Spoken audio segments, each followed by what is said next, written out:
राम राम राम हरे हरे, हरे कृष्ण कृष्ण कृष्ण हरे हरे। हरे राम राम राम हरे हरे, हरे कृष्ण कृष्ण कृष्ण हरे हरे। हरे राम राम राम हरे हरे, हरे कृष्ण कृष्ण कृष्ण हरे हरे। हरे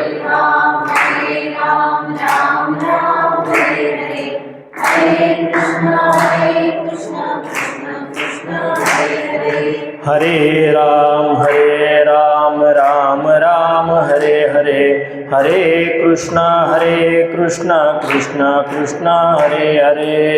हरे राम राम राम हरे हरे, हरे कृष्ण कृष्ण कृष्ण हरे हरे।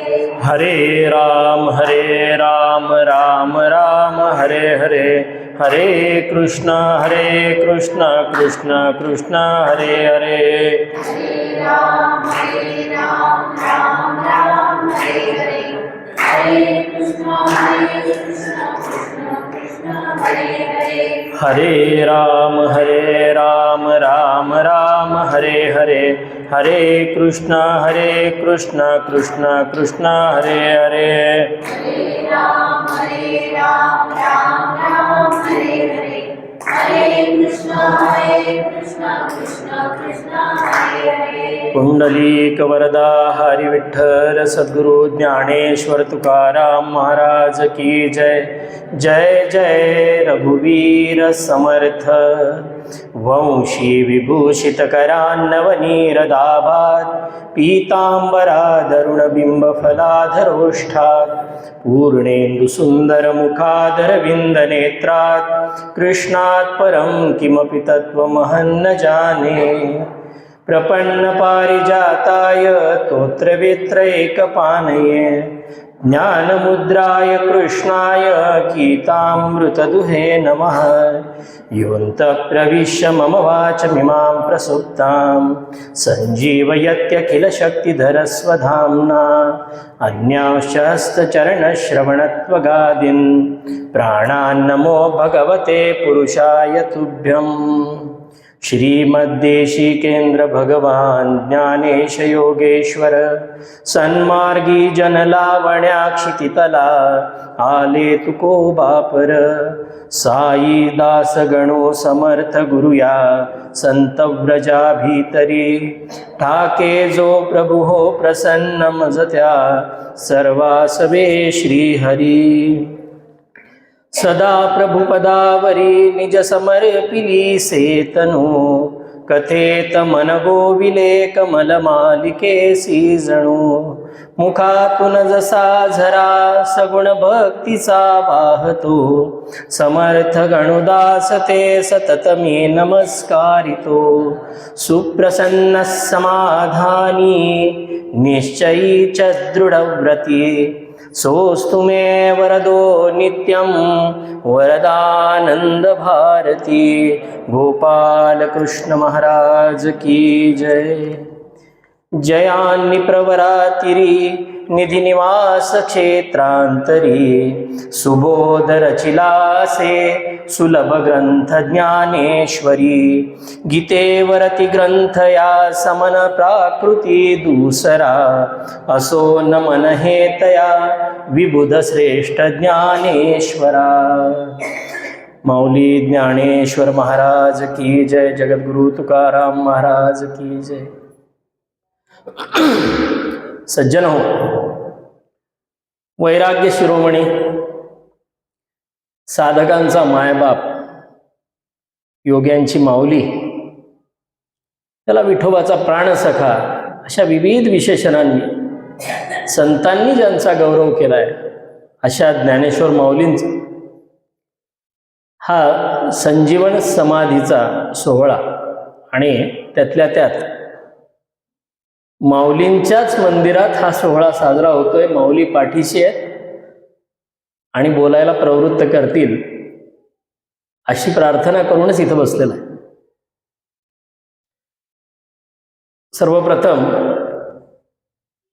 माऊलींच्या चरणी नतमस्तक होऊन विद्यासंस्कार केंद्र विद्यानगर, ज्ञानेश्वर माऊली मंदिर विद्यानगर यांनी आयोजित केलेल्या या ज्ञानेश्वर माऊलींच्या संजीवन समाधी सोहळ्यात प्रवचन करण्याची मला संधी दिली म्हणून मी आयोजकांचा आधी आभारी आहे. कारण प्रवचन करावं आणि या लोकांनी मला ह भ प म्हणावं, हरिभक्तपरायण, एवढा काही मी मोठा नाही आहे. आणि कृपया हात जोडून विनंती आहे की ते पत्रिकेत लिहिणं सुद्धा सोडा, नुसता ऋषिकेश औंडेकर पुरेसा आहे. कारण त्याच्यासाठी अजून खूप काही आहे आणि ते काही इतके सहज साधणारं नाही आहे. सद्गुरु कृपेनं इथं बसून बोलता येतं हेही खूप आहे आणि तेही केवळ आणि केवळ सद्गुरूच्या कृपेमुळे आहे. त्यात माझं असं काही नाही आहे. जसं काकांनी सांगितलं, मी अजूनही तुमच्यातलाच आहे. कृपा झाली ही गोष्ट वेगळी आहे, पण अजूनही तुमचाच आहे आणि तुमच्यातलाच आहे ना, असाच राहणार आहे. काय की लहानपणे देगा देवा मुंगी साखरेचा रवा. लहान आहे तोपर्यंत सगळ्या चुका माफ आहेत. उगाच तुम्ही मला मोठं केलं तर मला चुकायची संधी भेटणार नाही, मला बिनचूक राहावं लागेल. म्हणून लहानच असू देत. तसंच या प्रसंगी इथं उपस्थित माझे मातृपितृतुल्य व्यक्ती, बंधू भगिनी, एक सोडून ती आहे समोर बसलेली, आणि तुम्हाला सर्वांना भगवंताचं विराट रूप, अलौकिक असं विराट रूप मानून तुमच्या हृदयात बसणाऱ्या त्या परमात्म्याला साष्टांग प्रणिपात करून मी इथं बोलण्याचा प्रयत्न करणार आहे. मुळात आयोजकांनी याच व्यासपीठावर मागच्या वर्षी मला बोलतं केले आणि कदाचित मला वाटतं त्यापूर्वी मी आमच्या फक्त एकादशीच्या आमची जी साधना असते त्यात बोलत होतो आणि मग इथून प्रवचन म्हणून काय जे असतं ते बोलण्याचा सुरुवात झाली आहे. या लोकांनी मला बोलतं केलं त्याबद्दल त्यांचे मी सदैव त्यांच्या ऋणात राहील. त्यांच्या प्रोत्साहनाच्या बळावर आणि सद्गुरूंच्या कृपेनं आज पुन्हा जसं जमल तसं बोलण्याचा प्रयत्न करणार आहे. कारण मलाही माहिती आहे, बोलले लेकुरे वेडी वाकुडी उत्तरे, खरा क्षमा अपराध महाराज तुम्ही सिद्ध, नाही विचारीला अधिकार मी आपला. ही सगळ्या गोष्टी आहेत. म्हणूनच तुका म्हणे ज्ञानेश्वरा, राखा पाया पै किंकरा. या सेवकाला माऊलींच्या चरणी राहण्यासाठी माऊलींनी प्रवृत्त करावं अशी माऊलींच्या चरणी पुन्हा एकदा प्रार्थना करतो. आणि यावर्षीच्या उत्सवाचं एक विशेष आहे. यावर्षीचं वर्ष जे आहे ते माऊलींच्या 750व्या सप्तशतकोत्तर सुवर्ण महोत्सवी वर्षात होणारा हा संजीवन समाधी, त्यांच्या जयंतीचं सप्तशतकोत्तर सुवर्ण महोत्सवी वर्ष आहे आणि त्यात होणारा हा उत्सव आहे. त्यामुळे त्या ठिकाणी मला सेवा करायची संधी मिळतीये. मी वेगळं काय सांगणार आहे, बहुश्रुत लोक आहेत, चैतन्य महाराजांच्या सोबत राहणारी लोक आहेत, त्यांच्या पुढं मी काय बोलावं. पण हे प्रवचन नाहीच आहे. मुळे मी केलेला अभ्यास तुमच्यासमोर माझा स्वाध्याय म्हणून मांडतोय आणि तो देखील स्वांत सुख आहे. तुम्हाला आनंद होईल का नाही माहीत नाही, हा माझा स्वार्थ आहे. मी स्वांत सुख आहे म्हणून इथं बोलायला बसलो. गोड मानून घ्यावं आणि तुमच्यासारख्या सज्जनांसमोर बोलायला भेटतंय. तुलसीदासाचा एक दोहा आहे,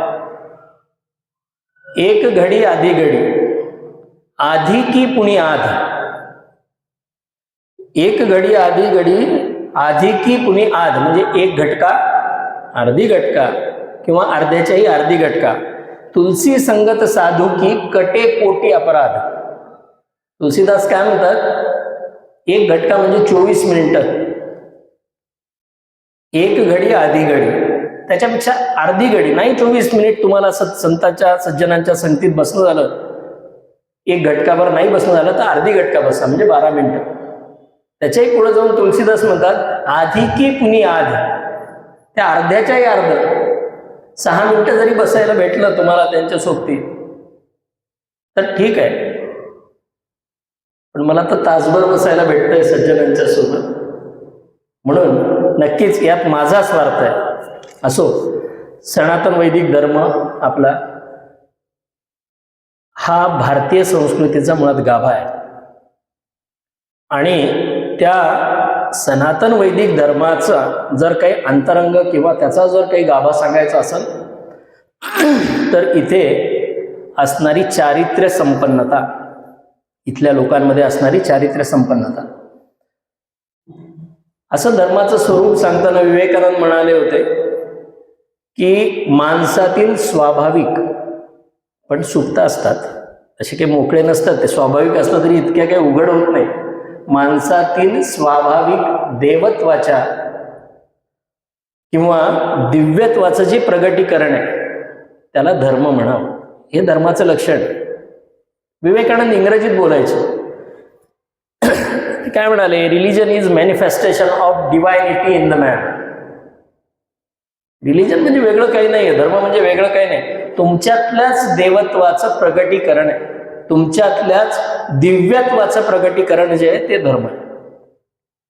हे धर्म, हा धर्म कसा असतो, हा धर्म कुठे दिसतो, हा धर्म त्या धर्माला मानणाऱ्या लोकांच्या चारित्र्यातून दिसतो.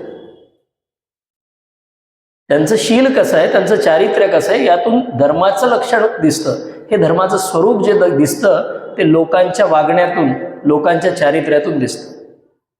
आपणही पाहतो दोन प्रकारचे लोक परभणीमध्ये भरपूर दिसतात. एक आपल्यासारखे कपाळाला गंध लावून जाणारे आणि दुसरे दाढीवाले.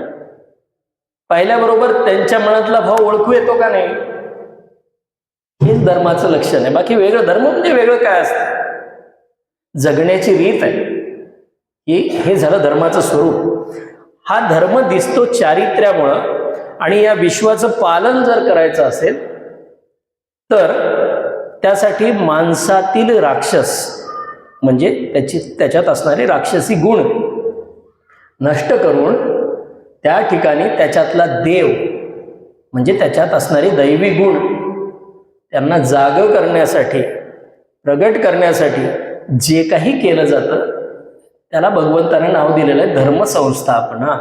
आता भगवंताचं ब्रीदच आहे ते, परित्राणाय साधूनां विनाशाय च दुष्कृतां धर्मसंस्थापनार्थाय संभवामी युगे युगे. येईल म्हणले मी दरवर्षी, प्रत्येक युगात येईल. कशासाठी? पहिल्यांदा सांगितलं परित्राणाय साधूनां, धर्मसंस्थापना नंतर होईल, आधी साधूंचं परित्राण करायचंय. का करायचंय? धर्माची मूर्ती असणारे हे जे साधू आहेत त्यांचं संरक्षण करण्यासाठी भगवंताला मग दुष्टाचा संहार करावा लागतो. बरोबर आहे. परित्राणाय साधूनां विनाशायच्या दुष्कृता, दोन प्रतिज्ञा भगवंताच्या सार्थ झाल्या, त्याला भगवंताचा अवतार म्हणलं जातं. यासाठी भगवंत जो येतो त्यासाठी अवतार घेतो, वरून खाली येणं त्याला अवतार म्हणतात. पण हे जे कार्य आहे हे स्थूल स्वरूपाचं कार्य आहे.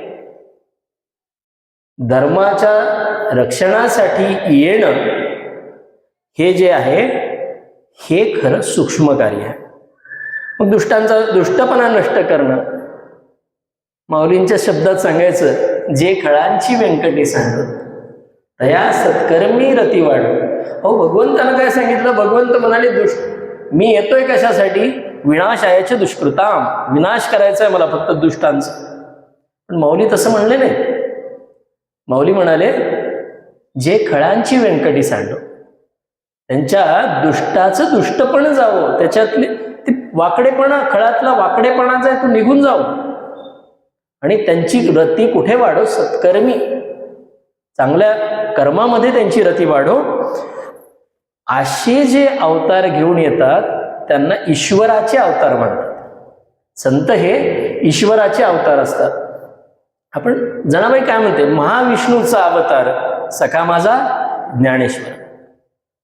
रामदास स्वामींनी तेच सांगितलं. रामदास स्वामी म्हणाले धर्मस्थापनेचे नर ते ईश्वराचे अवतार. जे धर्मस्थापनेसाठी नर जन्माला येतात ते ईश्वराचे अवतार असतात.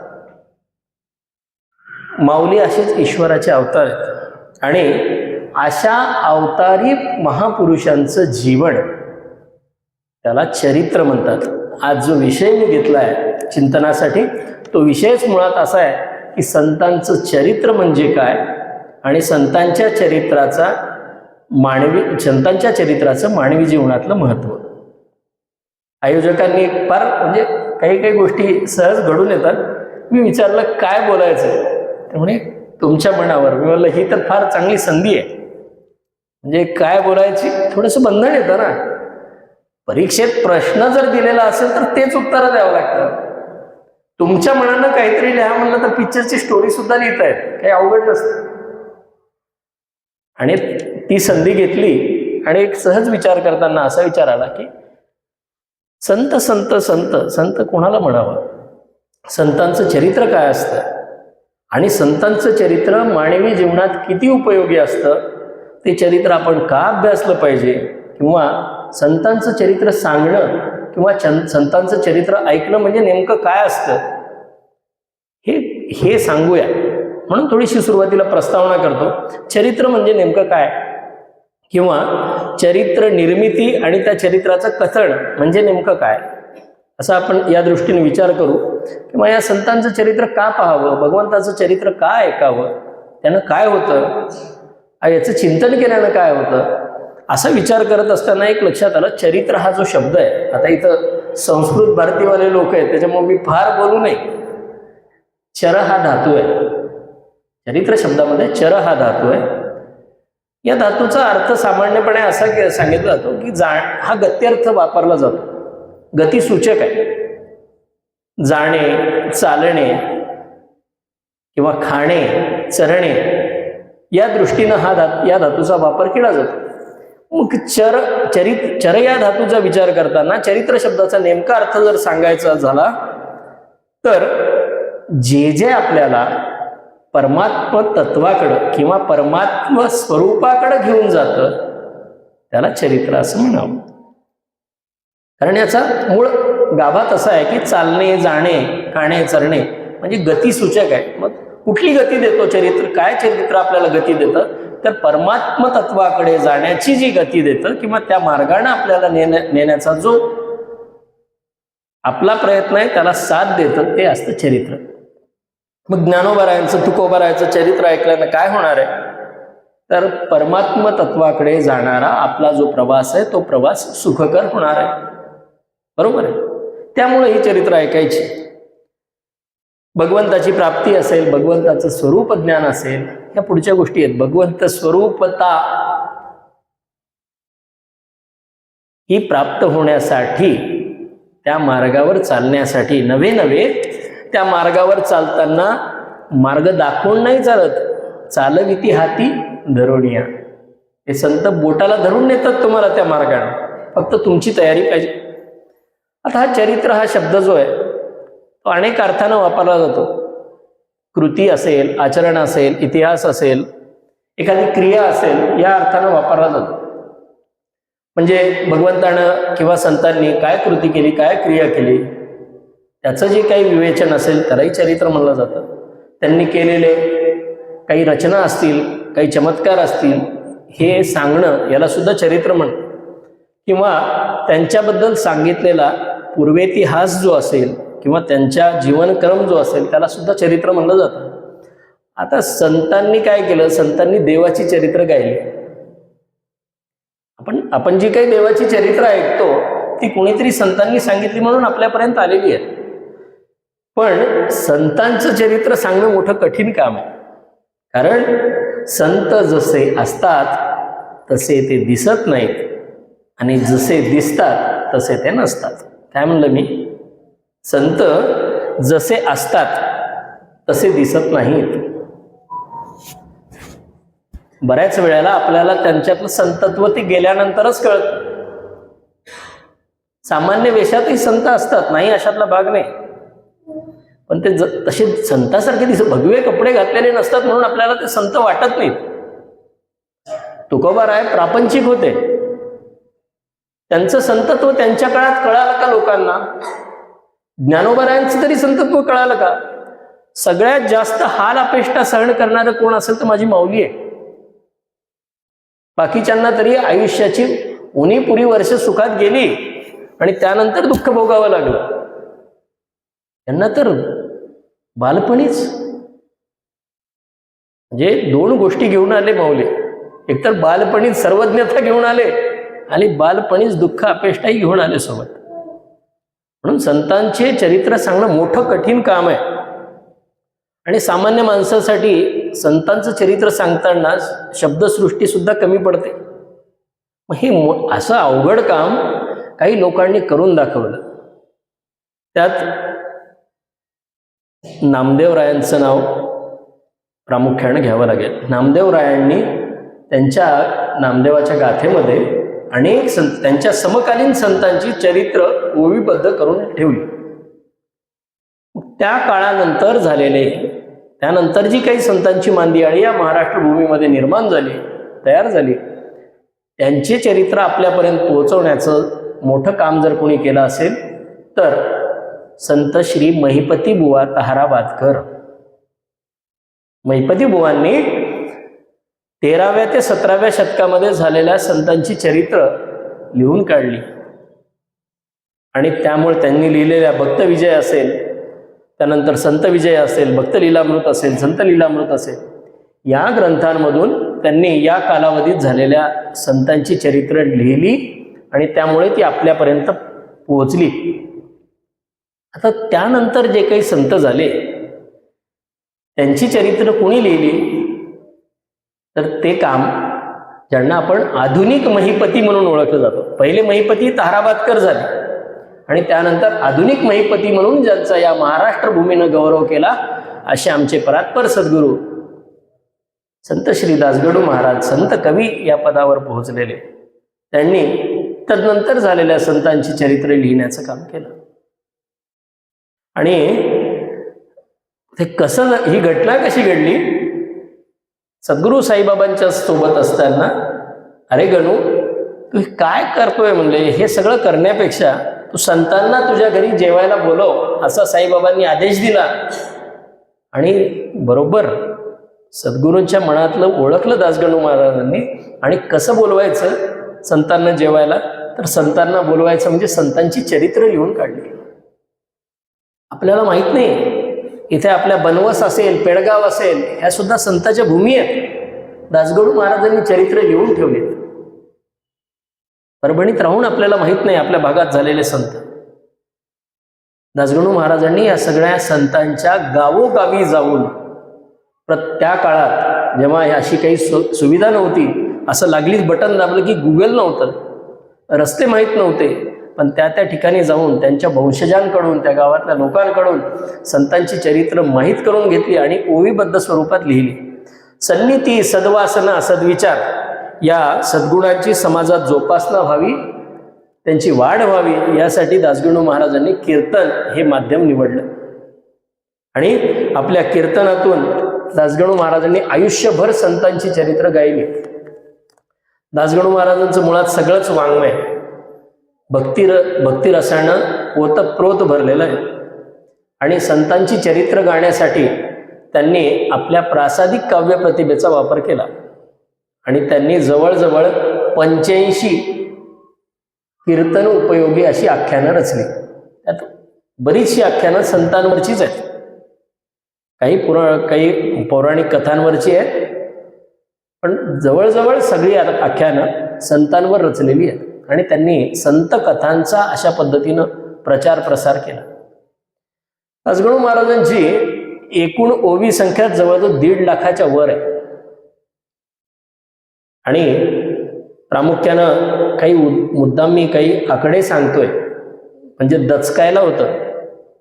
भक्ती सारामृत नावाचा दासगणू महाराजांचा एक ग्रंथ आहे. 12,537 ओव्या, 54 संतांचं वर्णन केलंय. त्यानंतर संत कथामृत म्हणून एक ग्रंथ आहे, त्यामध्ये 6,343 ओव्या आहेत, 50 संतांची चरित्र गायली आहेत. सगळ्यांना माहित आहे, प्रत्येक घरात असणारा जो एक ग्रंथ आहे श्री गजानन विजय, त्याच्यामध्ये गजानन महाराजांचं चरित्र दासगणू महाराजांनी लिहिलं. 3,668 ओव्या आहेत, 21 अध्यायांचं हे चरित्र आहे. श्रीमद शंकराचार्यांचं चरित्र लिहिलंय, 5,901 ओव्या आहेत. भक्त लीलामृत लिहिला, मध्व विजय लिहिला. दासगणू महाराजांनी एक ज्ञानेश्वर महाराजांचं सुद्धा एक छोटंसं चरित्र लिहिलंय, 251 काहीतरी ओव्या आहेत. अतिशय सुंदर 251 ओव्यात ज्ञानेश्वर महाराजांचं पूर्ण चरित्र. काहीही सुटलेलं नाही. म्हणजे तासाभरात पारायण करायची इच्छा असेल तरी आरामशीर होऊन जातं. एवढी सोय करून ठेवली. फक्त सोय त्यांनी केली आहे, सोयीचा फायदा किती घ्यायचा तो आपण आपला ठरवा. अशी अनेकविध रचना केली. आणि कदाचित म्हणूनच कार्तिक वद्य त्रयोदशी शके 1883 म्हणजे 26 नोव्हेंबर 1962 रोजी या महात्म्याला, या भगवंताच्या भक्ताला, संतश्रेष्ठ ज्ञानेश्वर महाराजांच्या पुण्यतिथीच्या दिवशीच परब्रह्म परमात्म्यानं, पांडुरंगानं आपल्या चरणी विसावा दिला. म्हणून आमच्यासाठी हा जो उत्सव असतो ना, तो माऊलींसोबतच दासगणू महाराजांचा सुद्धा उत्सव आहे. त्या दिवशी शंकर महाराजांनी सांगितलं, दासगणू महाराजांनी शिष्यांना सांगून ठेवलं होतं की माझं वेगळं काही तुम्हाला करावं लागणार नाही. म्हणून माऊलींच्या उत्सवामध्येच हा उत्सव होऊन जातो. असा हा उत्सव आणि त्यांच्यात दासगणू महाराजांच्या आणि परमपूज्य स्वामी वरदानंद भारती यांच्या परंपरेचा पाईक असण्याचा मला सार्थ अभिमान आहे. एका ठिकाणी चैतन्य महाराजांनी ह्या संत चरित्रांबद्दल काही गोष्टी सांगत असताना चैतन्य महाराज म्हणाले की संत चरित्र काय असतात म्हणले तर मानवी जीवनासमोर आदर्श रूप उभी असतात. आणि या आदर्शांना डोळ्यासमोर ठेवून आपल्याला आपलं मार्गक्रमण करायचं असतं. पण मानवी जीवनाचं जे काही इति कर्तव्य म्हणून सांगितलेलं आहे आणि त्याकरता आवश्यक असणारी जी काही जीवनमूल्य आहेत, मानवी जीवनाचं जे काही इति कर्तव्य आहे आणि त्या इति कर्तव्यासाठी आवश्यक असणारी जी काही जीवनमूल्य आहेत त्याची सहज होणारी अभिव्यक्ती म्हणजे संत चरित्र आहे. प्रत्येक जीवनमूल्य त्यांनी लीलया व्यक्त करून दाखवलेलं असतं संतांनी. ते कसं ते आपण पुढे पाहणार आहोत. आता या चरित्राला कोणी कथा म्हणतं, बरोबर आहे, कथा चालू आहे. आता कथा या शब्दाचा अर्थ म्हणजे काय की एखादी गोष्ट विस्तारपूर्वक सांगणे, बरोबर आहे, पण क्रमानं सांगणे, याला कथा म्हणावं. आता जसा त्या चरित्रामध्ये चर हा धातू होता तसा कथा या शब्दामध्ये कथा हा धातू आहे.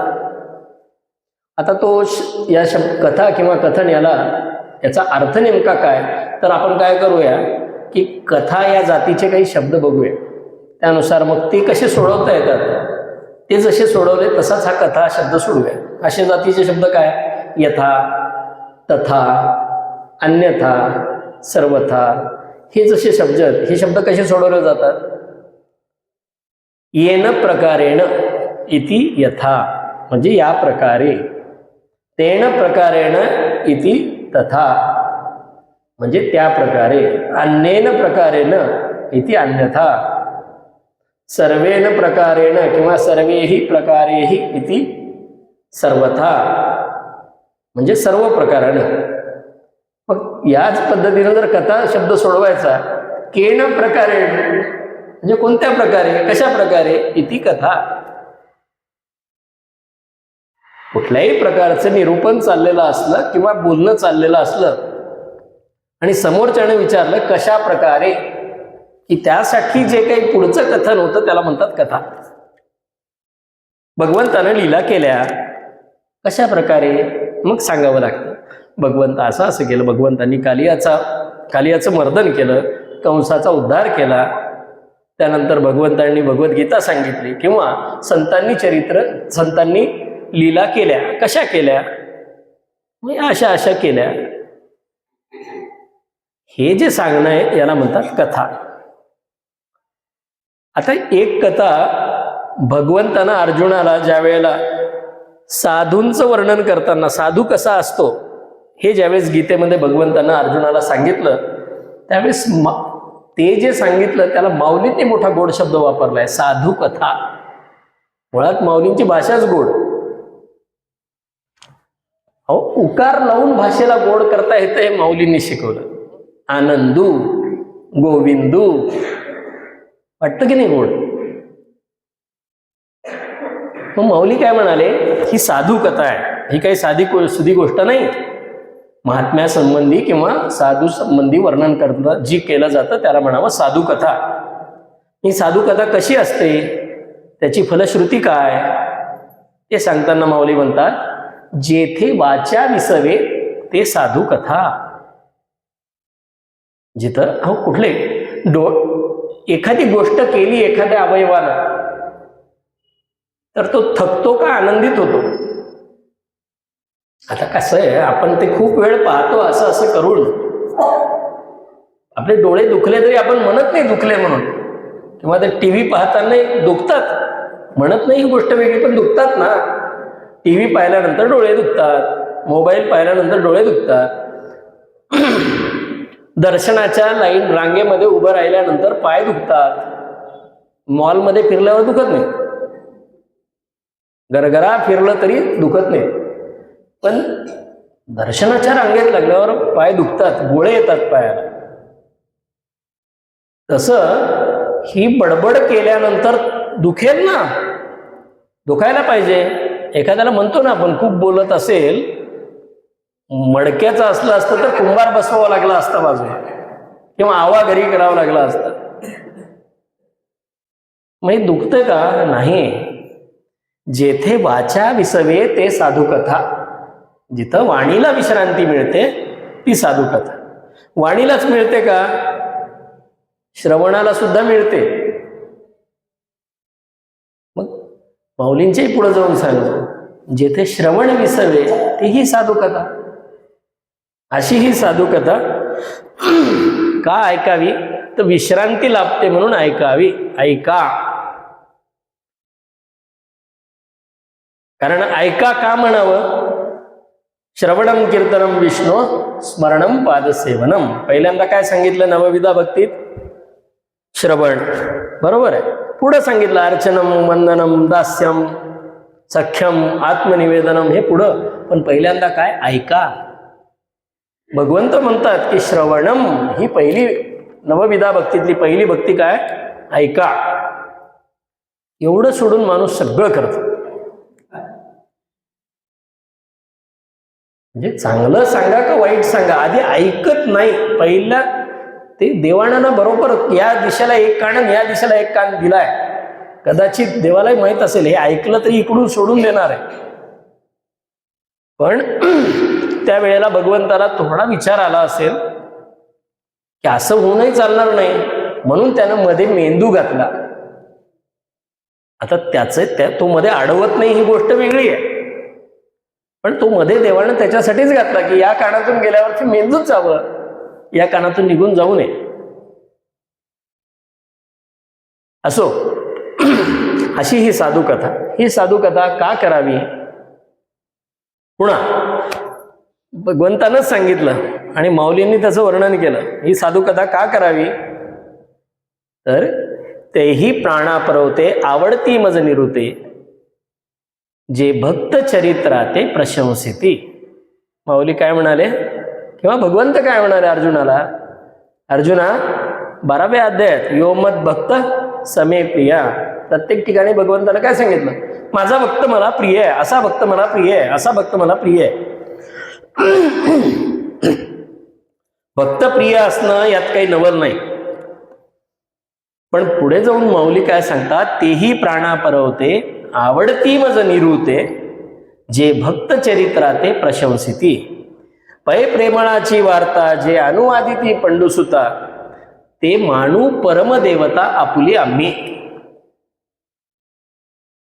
भक्त मला प्रिय आहेत, परमप्रिय आहेत, यात नवल नाही.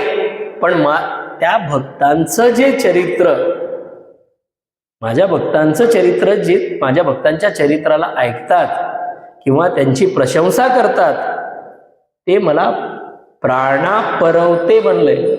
भक्त आवडतात, पण भक्ताचं चरित्र गाणारे जे आहेत ते मला प्राणापेक्षा प्रिय आहेत, असं भगवंताने सांगून ठेवलं.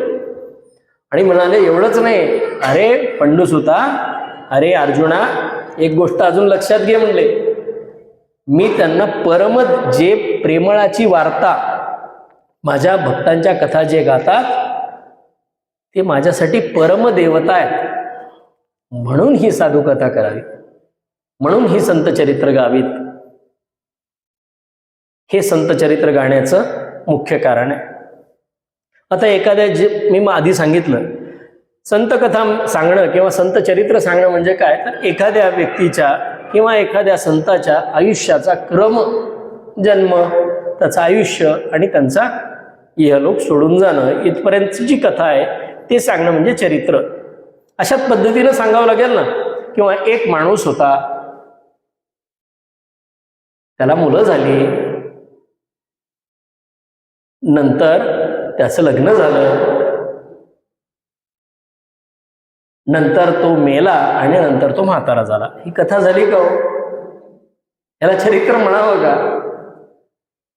येड्यात काढताल का नाही? इथं बसलं जरी असलं तरी लोक तुम्ही. आणि ही गादी कोणाची? ही व्यासांची गादी आहे. इथं बसून असं बोलणं चालणार नाही. चरित्र त्या क्रमानंच सांगावं लागणार आहे. सरळ सांगितलं, एक माणूस होता, त्याचं लग्न झालं, त्याला मुलं झाली, त्यानंतर तो म्हातारा झाला आणि तो गेला. असं सांगितलं तर त्याला कथा म्हणू, चरित्र म्हणू. मग असंच क्रमानं सांगायचं तर दुसऱ्याचं चरित्र सांगायचं कशाला? ज्यांच्या भरोशावर भिवू नकोस, मी तुझ्या पाठीशी आहे असं माऊली बसलेत माझ्या मागं, त्यांच्याच चरित्राचा विचार करूया. आणि त्या विचारासाठी एकनाथ महाराजाचा अभंग, जो सर्वांना बहुधा सर्वांना पाठ आहे, अशा अभंगाच्या अनुषंगानं माऊलीच्या चरित्राचा आपण विचार करूया. तसं माझ्याजवळ घड्याळ नाही आहे, असं होऊ नये, नाहीतर. अभंग आहे. कैवल्याचा पुतळा प्रगटला भूतळा, चैतन्याचा जिव्हाळा ज्ञानोबा माझा, साधकांचा मायबाप दरुषणे हरी ताप, सर्वाभूती सुखरूप ज्ञानोबा माझा, ज्ञानियांचा शिरोमणी वंद्य जोका पूज्यस्थानी, चिंतकाचा चिंतामणी ज्ञानोबा माझा, चालविली जडबिंती हरली चांगयाची भ्रांती, मोक्ष मार्गीचा सांगाती ज्ञानोबा माझा, रेड्यामुखी वेद बोलविला गर्व द्विजांचा हरला, शांतिरूपे प्रगटला ज्ञानोबा माझा, ब्रह्म साम्राज्य दीपिका वर्णियली गीतेची टीका, विठोबाचा प्राणसखा ज्ञानोबा माझा, गुरुसेवे लागी जाण शरण एका जनार्दन, त्रैलोक्याचे जीवन ज्ञानोबा माझा. हा 5 चरणाचा अभंग आहे. संप्रदायामध्ये फार सुंदर सुंदर चाली आहे त्याला. आणि एक एक शब्द वाचताना अंतःकरण दाटून येतं, असा हा अभंग आहे माऊलींचं वर्णन करणं. अतिशय सुंदर वर्णन एकनाथ महाराजांनी केलंय. का केलंय? एकनाथ महाराज असे संत आहेत ज्यांना माऊलींनी दिव्य दर्शन दिलेलं आहे. आपल्याला माऊली किंवा आपल्याला ज्ञानेश्वरी जी माहीत झाली ती एकनाथ महाराजांमुळे. शांतीब्रह्म एकनाथ महाराजांना दृष्टांत झाला आणि अजान वृक्षाची मुळी माझ्या गळ्याला लागलेली आहे, माझ्या समाधीत ये अशी आज्ञा झाल्यानंतर एकनाथ महाराजांनी आत जाऊन माऊलींशी जो काही सुसंवाद केला, माऊलींचं जे काही दर्शन घेतलं, त्या दर्शनाचं हे वर्णन आहे. आणि ज्ञानेश्वर महाराजांचं मुळात चरित्रच अलौकिक आहे. आता या चरित्रामध्ये जशी अलौकिकता आहे तशीच अपूर्वता देखील आहे आणि अद्वितीयता देखील आहे. या 3 शब्दांचा विचार करायचा आहे आपल्याला.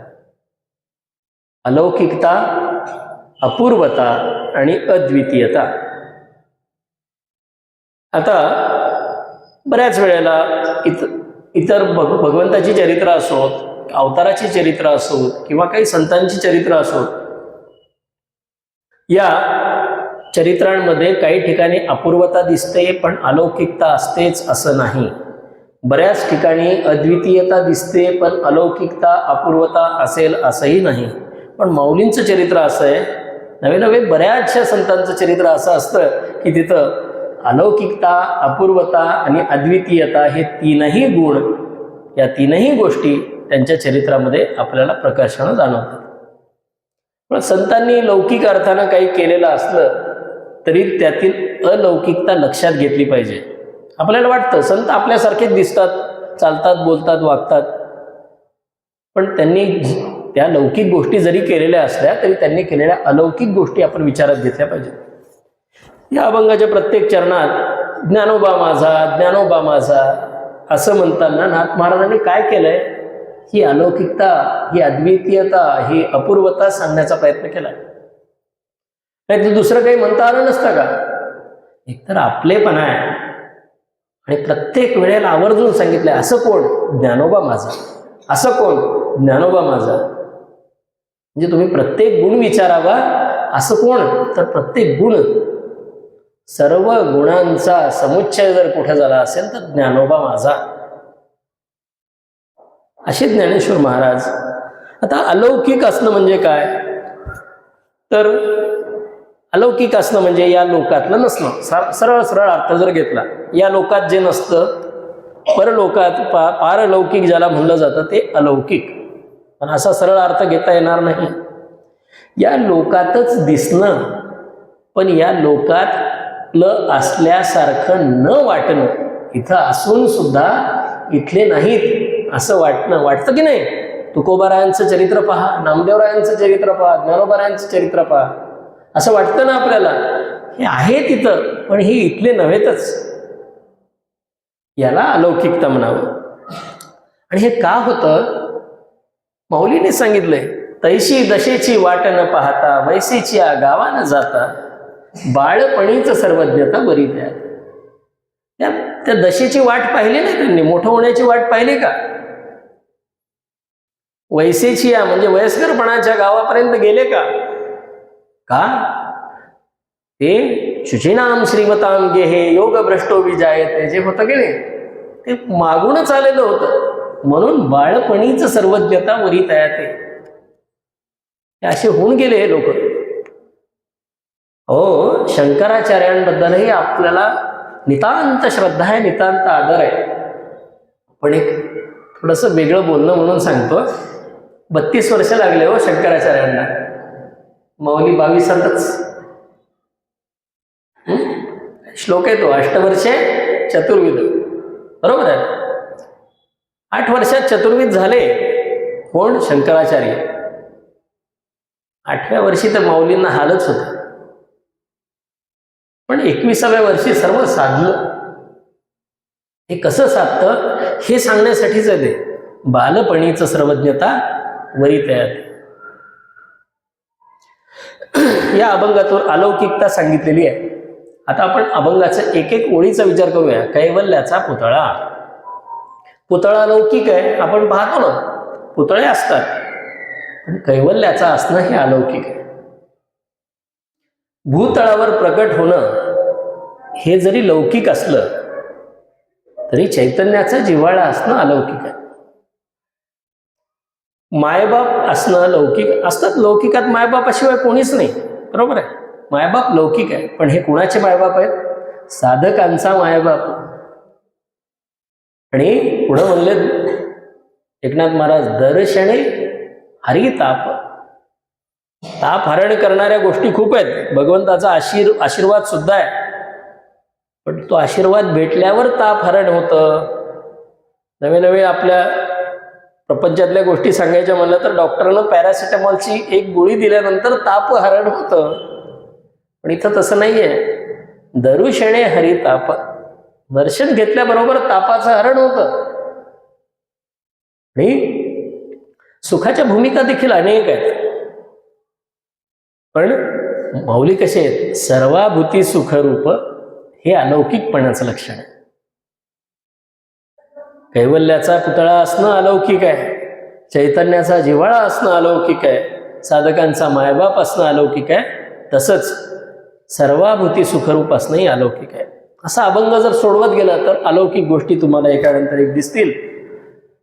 अलौकिक तर आहेच आहे, माऊली अपूर्व सुद्धा आहेत. माऊलींचं चरित्र अपूर्व आहे.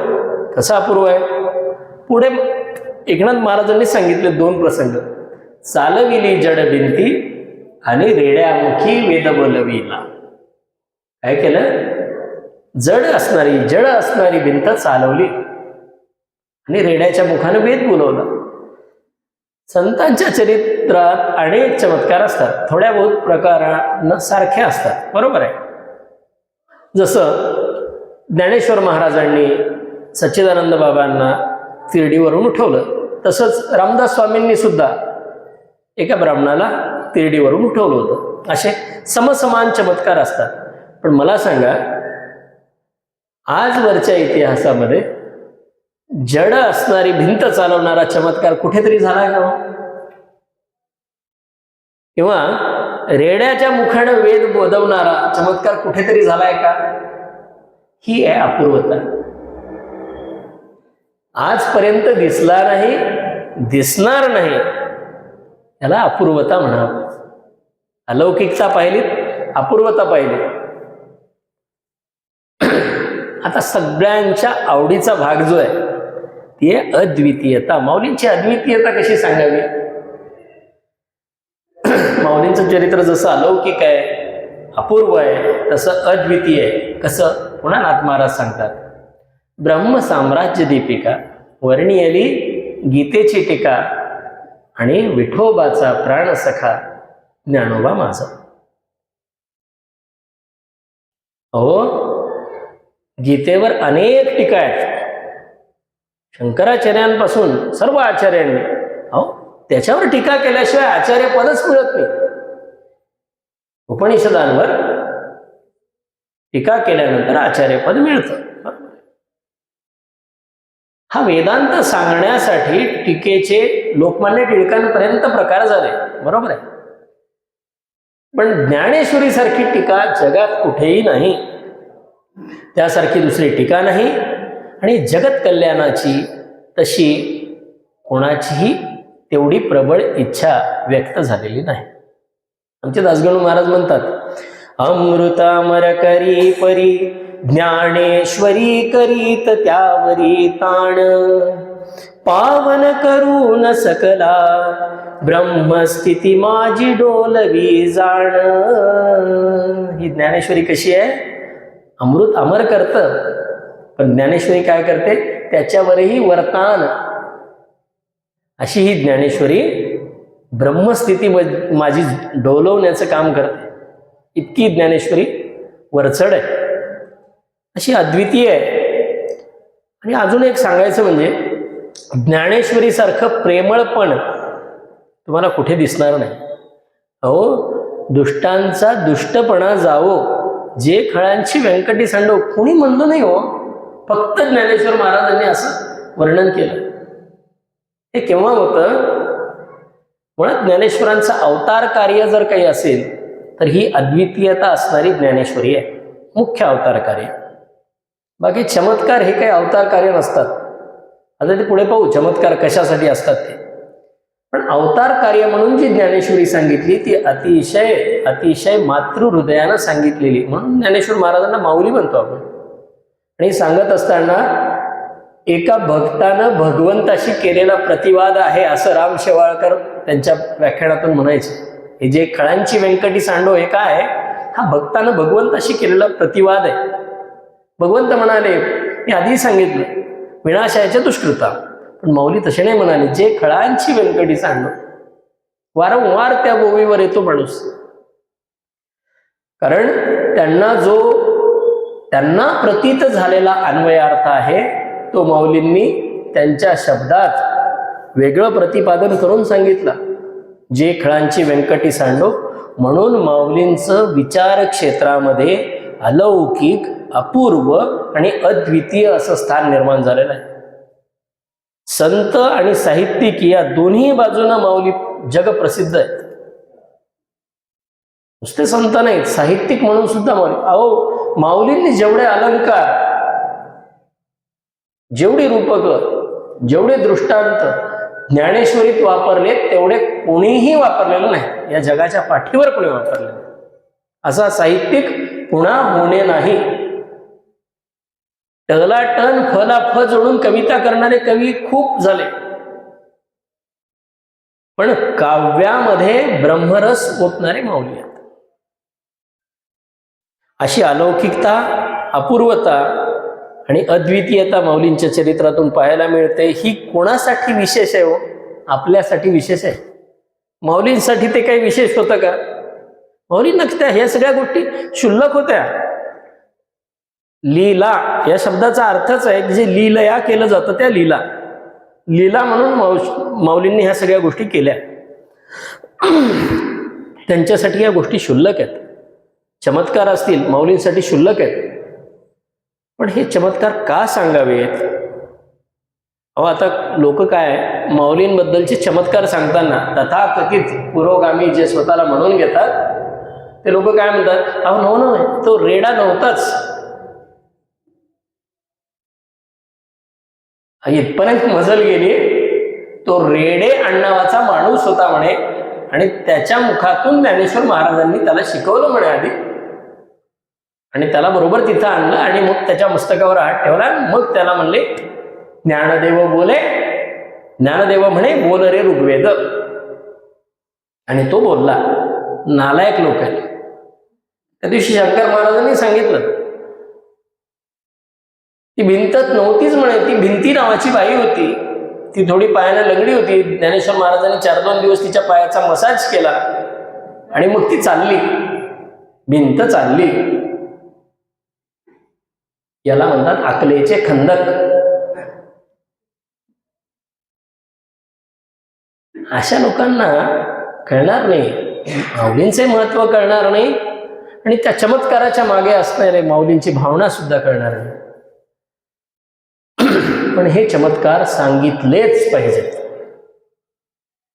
ओढून ताणून सांगितले पाहिजेत. आणून तिथे नसतील, त्या चरित्रात येणार नसतील तर दुसऱ्या संतांच्या चरित्रातले चमत्कार सुद्धा सांगितले पाहिजेत. कारण इथं येणारा प्रत्येक माणूस तुमचं ज्ञान ऐकायला आणि ज्ञानेश्वर तुकारामांचा बोध ऐकायला आलेलं नसतं. इथं आलेले काही सामान्य पण श्रद्धेनं आलेले लोक असतात आणि त्यांच्या श्रद्धेला कुठली दिशा मिळालेली नसते किंवा एखादं आलंबन प्राप्त झालेलं नसतं आणि ते प्राप्त व्हावं, ज्ञानोबा तुकारामांबद्दल प्रेम निर्माण व्हावं म्हणून चमत्कार सांगितले पाहिजे. आणि ते सांगून त्यांचं जर ज्ञानेश्वरांच्या तुकारामाच्या चरणावर प्रेम जडलं तर इथं बसून प्रवचन करणं सार्थकी लागलं. अन्यथा त्याचा काहीही उपयोग नाही. भले ते 4च असोत पण एवढं व्हावं की इथं आज आल्यानंतर 4 दिवसानं पुन्हा माऊलींच्या दर्शनाला येण्याची ओढ लागावी. यातच सगळं काही सार्थक झालं. चमत्कार सांगा, चरित्र सांगा, अभंग सांगा, ओव्या सांगा, मी तर म्हणतो हरिपाठ सांगा, काहीही सांगा, पण ज्ञानोबा तुकारामांबद्दल प्रेम निर्माण होणं महत्वाचं आहे. त्यांच्या चरणापर्यंत आणून सोडणं महत्वाचं आहे. पुढचं काम त्यांचं आहे. माझं काही नाही पुढचं काम. तिथपर्यंत आणून सोडण्याचं काम माझं. अहो तिथं भगवान शंकर कापाडी झाले. मी फक्त त्यांचा निरोप घेऊन तुमच्यापर्यंत येण्याचं काम करणार आहे. एकदा तुम्ही त्यांच्या चरणाजवळ जा, पुढचं काम ते पाहून घेतील. किंवा एखादा असाही असतो महाभाग की चमत्कार सांगितला तरच नमस्कार करतो म्हणतो. त्याच्यासाठी का होईना म्हणून चमत्कार सांगा. तो चमत्कार सांगितल्यावर नमस्कार, ठीक आहे बाबा, तुला चमत्कार दिसल्यावर नमस्कार करणार ना, मी सांगतो चमत्कार. एकदा का त्याला नमस्कार करायची सवय लागली की त्याला काय आनंद मिळतो हा त्याला माहित. तो पुढे आणि ते त्यांची जिम्मेदारी आहे. पण ती सवय लावण्याचं काम आपल्याला करायचं. मंदिरात लोक येत नाहीत. थोडा सगळेजण तुम्ही माझ्यापेक्षा वयानं मोठे आहात, पण घरातनं कुणी मंदिरात येत नाही किंवा देवासमोर डोकं ठेवत नाही असं आपणच म्हणतो. त्यांची पोरं कळती झाल्यापासून कानात बोटं घालतात. चुकतंय कोणाचं? कळालं का? कानात बोटं घालतात म्हणजे तिकडे पश्चिमेकडे तोंड करून दाढ्या वाढवतात, मिशा काढतात, टोप्या घालतात. आपण कमी पडतो, इकडची बाजू जास्त कमी पडतीये. तू कपाळावर गंध का लावत नाही म्हणून एखाद्या तरी मायनं विचारलं का पोराला? आणि आपण काय धर्म आता आपला धोक्यात आहे. धर्म वाचला पाहिजे. कसा वाचेल? ह्या लोकांनी जे केलंय ना ते कमीत कमी तुमच्या पोरांपर्यंत जाऊ द्या, नाही तर तुम्हाला कोणी दुसऱ्याने बुडवायची गरज नाही. तुम्हीच तुम्हाला बुडवण्याला कारणीभूत आहे. आणि मग भगवंत केव्हा म्हणतील, बुडते हे जन देखवे ना डोळा. भगवंत संत तरी लवकर म्हणतील, भगवंत तर सगळं बुडत आल्यावर म्हणतील, कारण त्यानं सांगितलंयच केव्हा येणार आहे मी. धर्म सगळा बुडला. अहो केव्हा अवतार झाला? पहिल्या अवतारापासून पहा त्याच्या लीला कशा आहेत. काय केलं त्यानं? सगळं रसातळाला जायला लागलं, बुडायला लागलं. मग आले मत्स्य अवतार घेऊन आणि फक्त चांगले चांगले लोक निवडून वेचले. बघा आपण कुठे आहेत, वेचण्यात आहोत का खड्यासोबत जाणार आहे? गहू व्हायचंय का खडे व्हायचे ठरवा. भगवंत निवडून निवडून घेतो बरं. औषधी निवडल्या, सप्तऋषी निवडले, नौका केली आणि मत्स्य अवतारामध्ये त्यांना तारलं. परा अवतारातही तेच केलं. प्रत्येक अवतारात भक्ताला तारलं भगवंतानं. म्हणून मग ती पुढे ती पृथ्वी तुमच्या आमच्या सारख्यांच्या कनवळ्यानं गेली आणि ती म्हणाली, देवा आता 8वा अवतार तरी सगळ्यांसाठी घ्या.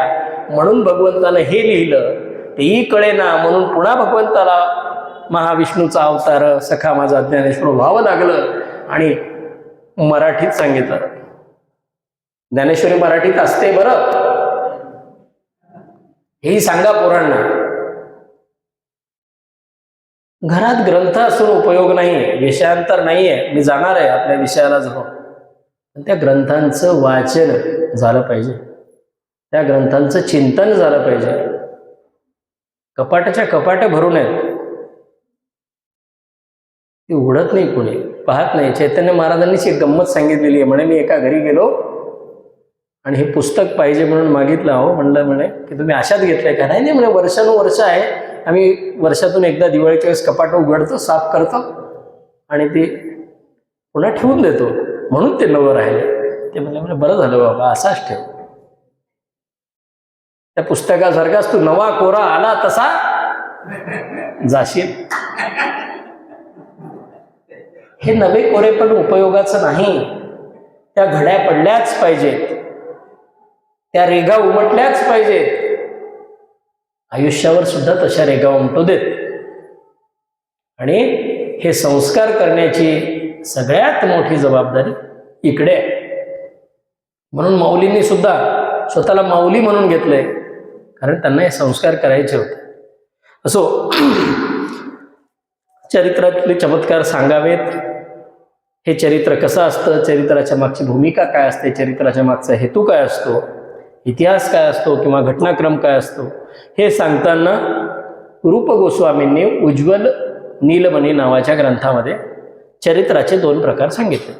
आता हा प्रकार जो आहे हे चैतन्य महाराजांच्या टप्प्यातून चालू झालंय. इथपर्यंत मी गप्पा मारलाय, बरोबर आहे. तर या उज्ज्वल नीलमणी ग्रंथामध्ये त्या रूप गोस्वामीजींनी काय सांगितलंय, अनुभवस्य लीलाचे उच्चते चरितम द्विधा. चरित्राचे 2 प्रकार सांगितलेत. एक आहे लीला चरित्र, एक आहे अनुभव चरित्र. आता ज्या चरित्राच्या श्रवणानं आनंद प्राप्त होतो किंवा श्रवणानं आनंद मिळतो त्याला लीला चरित्र म्हणावं. आणि ज्या चरित्राच्या अनुसरणानं आचरणानं आनंद मिळतो त्याला म्हणावं अनुभव चरित्र. 2 प्रकारच्या चरित्राचा, अशा प्रकारे चरित्र या शब्दाचा 2 प्रकारे विचार सांगता येतो. अनुभव चरित्र, लीला चरित्र, दोन्ही चरित्र कृतीतून व्यक्त होतात. परंतु अनुभव चरित्र जे असतं ते कृतीतून व्यक्त होत असलं तरी कृतीतून व्यक्त झाल्यानंतर त्या कृतीच्या अनुसरणाच्या प्रेरणा निर्माण करतं, त्याला म्हणावं अनुभव चरित्र. लक्ष देऊ नये का? फार सोपा विषय आहे, तसं काही फार अवघडात जायचे काम नाही. 2 प्रकारचे चरित्र आहेत, एक आहे लीला चरित्र, एक आहे अनुभव चरित्र. अनुभव चरित्र कृतीतून व्यक्त झाल्यानंतर आपल्या आचरणाच्या किंवा अनुकरणाच्या अनुसरणाच्या प्रेरणा निर्माण करतं, त्याला म्हणावं अनुभव चरित्र. आणि लीला चरित्र कृतीतून व्यक्त झालेलं असलं तरी वागण्याच्या प्रेरणा निर्माण करण्याच्या ऐवजी त्या ऐकण्याकडे किंवा श्रवणाकडे ते प्रवृत्त करतं. त्याला म्हणावं लीला चरित्र. एक आचरणाकडे प्रवृत्त करतं ते अनुभव चरित्र, आणि एक श्रवणाकडे प्रवृत्त करतं ते लीला चरित्र. आता एक उदाहरण सांगतो. आता आपण अभंगामध्ये पाहिलं, ज्ञानोबारायांनी रेड्याच्या मुखानं वेद वधवला, भिंत चालवली. आता ह्या घटना ऐकायच्या, श्रवण करायच्या का त्या ऐकून त्याप्रमाणे आचरण करण्याचा प्रयत्न करायचा? सांगा काय होतं? ऐकायच्या, बरोबर आहे. प्रयत्न करायचा का तसा? येते का प्रेरणा तरी येते का? ज्ञानोबारायांनी रेड्यामुखी वेद बोलवला म्हणून मी काय करावं, एका रेड्याच्या मस्तकावर हात ठेवावा आणि आमका म्हणे बोल रे ऋग्वेद, बोलेल का तो रेडा? काय म्हणेल तो रेडा? तुला तरी येतो का रे ऋग्वेद? म्हणेल ना, बोलेल. बोलला, समजा बोलला, मौलींच्या कृपेने बोलला, तर तो आधी मला म्हणेल तुला तरी येतो का रे ऋग्वेद? पण मला म्हणतोस बोल रे ऋग्वेद. हे करण्याची प्रेरणा होते का? किंवा ह्या गोष्टी फक्त ऐकायच्या, त्यांनी केलं म्हणून आपण करण्याच्या प्रयत्नात पडायचं नाही. या गोष्टी ऐकूनच जीवनात धन्यता, कृतार्थता प्राप्त होते, असं असतं लीलाचरित्र. अजून एक उदाहरण सांगतो. ज्ञानेश्वर महाराजांनी भिंत चालवली, बरोबर आहे. आता भिंत चालवण्याचा प्रयत्न करू नका, पण केलाच. मी माझ्या भावंडांना घेऊन सकाळी सकाळी भिंतीवर बसलो, आणि भिंतीवर बसलो. आता तो प्रसंग सगळ्यांना माहिती आहे. ते चौघं काय करत होते हो? बरोबर आहे, दात घासत होते, ब्रश करत होते, आजच्या भाषेत दात घासत होते. मी बसलो आणि आमच्या दासगणू महाराजांनी म्हणलं तसं, चल बाई पळत तू हे भिंती, चल बाई पळत तू हे भिंती, चल त्वरित गती, चल बाई पळत गे. छान सुरात म्हणलं बरं मी. ती भिंत म्हणे चल, काहीतरीच काय बोलतोस, बरोबर आहे. चल म्हणेल, पण त्याच्या पुढचं वाक्य काय असेल? काहीतरीच काय बोलेल. अरे तुझ्याच्यानं चालेल का मी? ही प्रेरणा होत नाही. विचार करा, आपण चमत्कार ऐकल्यानंतर, काही गोष्टी ऐकल्यानंतर तसं करावं. भगवंतानं गोवर्धन पर्वत उचलला, तुम्हाला मनात तरी वाटतं का हो की आपणही उचलून पाहावं? येत नाही तो विचार, मनात सुद्धा येत नाही, बरोबर आहे. भगवंतानं कालियाचा वध केला, साप दिसला तर दूर पळतो, कालियाचं मर्दन करण्याचा विचार तरी येतो का तुमच्या मनात? येत नाही. हे आहेत लीला चरित्र. माऊलींच्या लीला अजून सांगावं तेवढं कमी आहे. रेडा, कान आहेत, ऐकण्याची शक्ती आहे म्हणून ऐकलं तरी असेल, बरोबर आहे, म्हणणे करू आपण. ऐकण्याची कान आहेत, ऐकण्याची शक्ती आहे, माऊली म्हणले असतील, तो बोलला असेल. पुढचा प्रसंग, सच्चिदानंद बाबा तिरडीवर आहेत, कान आहेत, ऐकण्याची शक्ती नाही, तरी देखील ऐकलं, बरोबर आहे. त्याच्या पुढे कानही नाहीत, आपल्या भिंतींना असतात, त्यांच्या भिंतीला कान नव्हते, कानही नाही, ऐकण्याची शक्तीही नाही, तरी त्या भिंतीनं ऐकलं. चल बाई म्हणल्याबरोबर चल. त्याच्यासाठी वेगळे प्रयत्न करावे लागले का? म्हणले का दादा, निवृत्ती दादा, सोपाना, मुक्ताबाई मागून धक्का मार मग भिंत चालेल, म्हणले का? चल म्हणल्याबरोबर ती चालली. ही असते लीला. सहज पापण्यांची उघडझाप कळते का? एवढी बडबड करतोय पण श्वास चालू आहे, कळतो? किती सहज होतं हे सगळं. इतक्या सहजतेनं जसा भगवंतानं गोवर्धन उचलला किंवा विराट रूप धारण केलं, तितक्या सहजतेने ही भिंत चालली.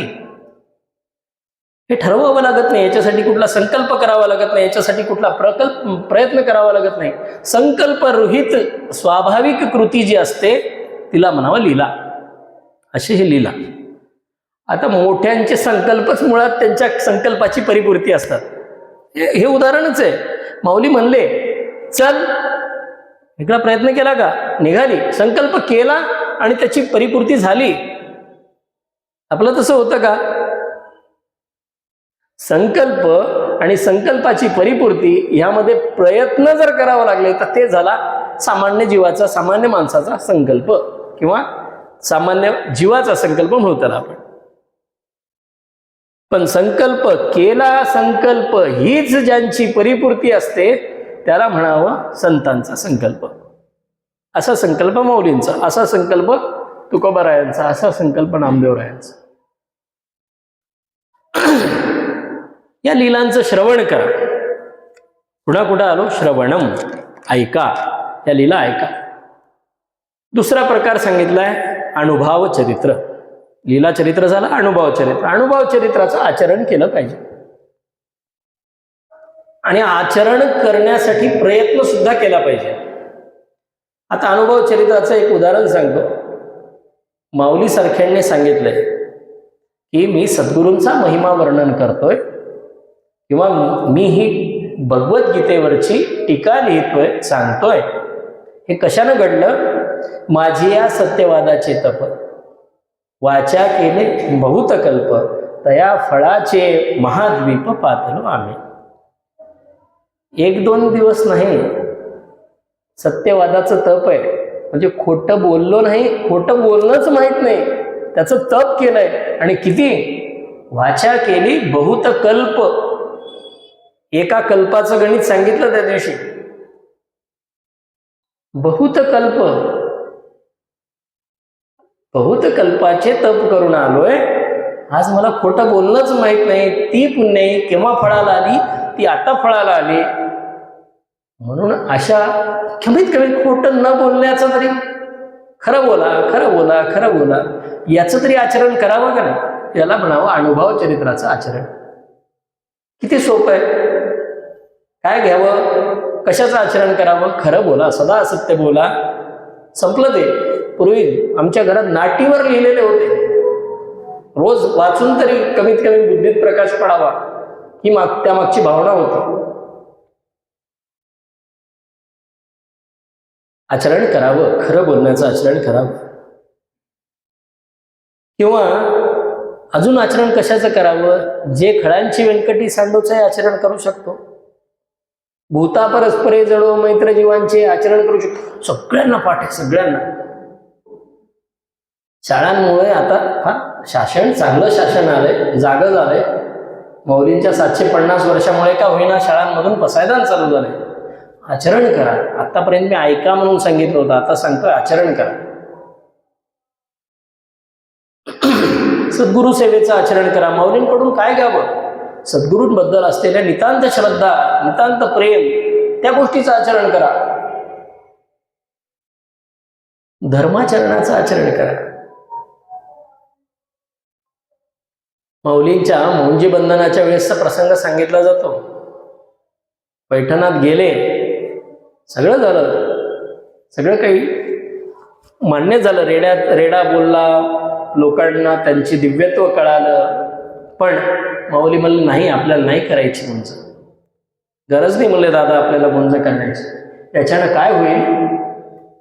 असे चुकीचे पायंडे निर्माण होतील. धर्माचरण याच पद्धतीने झालं पाहिजे. नाही ना, आपल्याला अधिकार नाही ना, नसू देत, नाहीच पाहिजे आपल्याला. आपण जर असं केलं तर उद्या हाच पायंडा पडेल आणि नको ते गोष्टी नको त्या पद्धतीनं उलट सुलट आश्रम धर्माचं पालन केलं जाईल. म्हणून माऊलींनी धर्माचरण कसं केलं ते सुद्धा आचरण करण्यासारखी गोष्ट आहे. त्यांच्याकडून ते घ्यावं. परोपकाराय पुण्याय पापाय परपीडनम, याचं सुद्धा आचरण करू शकतो. परोपकार हाच पुण्य आहे, इतरांचं हित हे पुण्य आहे. एवढं तर आचरण करू शकतो का नाही? दुसऱ्यांना होणारा त्रास हे पाप आहे, एवढं आचरण करू शकतो का नाही? आचरण करावं. भक्तिभावाचं, कीर्तनाचं आचरण करा. प्रवचन श्रवणाचं आचरण करा. भगवत नामस्मरणाचं आचरण करा. नाशवंत देह झाला तरी भंग, परी कीर्तन रंग सोडू नये. स्पष्ट बोलतात तुकोबाराय. माऊली तरी मवाळ आहे, तुकोबाराय कडक. काय म्हणले? नाशवंत देह झाला जरी भंग. अरे नाशवंतच आहे हा देह. कीर्तनात असताना मागून कोणी तुम्हाला मारायला आलं तरी कीर्तन रंग सोडू नये, आहे का? इथं तर अंगावर नाकतोडा बसला की असं होत. ते काही खाणार आहे का? त्यातले ते कर्णपिशाचे एक फार त्रासदायक प्रकार आहे. ते तुम्हाला ते माणसातून उठवतो. 4 माणसात बसलेला असतो माणूस, पण फोन आला की उठून जातो. माहित नाही त्याला काय एवढं त्याच्यातून गुप्त बोलायचं असते, पण ते 4 माणसात बसून बोलत नाही. पूर्वी ते फोन होते तेव्हा घरातल्या सगळ्यांसमोर बसून बोलायचं. आता यांना सवयच लावली आहे बाहेर. तरी कीर्तन रंग सोडू नये. तुटो हे मस्तक, फुटो हे शरीर. पुढे नामाचा गजर सोडू नये. नाही, तुकाराम महाराजांचं सांगतोय, तुटो हे मस्तक, फुटो हे शरीर, नामाचा गजर सोडू नये. काही झालं तरी नामाचा गजर सोडला नाही पाहिजे, नामस्मरण सोडलं नाही पाहिजे. एवढंच आचरण आपण करू शकतो ना. संतांच्या चरित्रातून हे घ्यायचं, अनुभव चरित्र. संतांचे चरित्र या 2 प्रकारे प्रकट होतात. हे का प्रकट करतात? कारण आता मी तुम्हाला 2 प्रकार सांगितले. एक आहे लीला चरित्र, एक आहे अनुभव चरित्र. लीला चरित्रातून, लीला चरित्राच्या श्रवणातून भावशुद्धी होते. लीला चरित्राच्या श्रवणातून भावशुद्धी होते, तर अनुभव चरित्राच्या आचरणातून आपली आचार शुद्धी होते. दोन्ही गोष्टी तितक्याच महत्वाच्या आहेत. भावशुद्धी सुद्धा तितकीच महत्वाची आहे जीवनाच्या कल्याणासाठी, आणि आचारशुद्धी सुद्धा तितकीच महत्वाची. आणि संतांच्या अनुभव चरित्राच्या अनुकरणातून प्राप्त झालेल्या कृतीनं जी काही आमची आचारशुद्धी होत असते, आणि त्यांच्या चरित्रातील चमत्कृती ऐकत ऐकत गेलो की त्यांच्या चरणाविषयीचा दृढ भाव, अनन्य भाव अजून अजून दृढ होतो. त्यातून आपली भावशुद्धी होत असते.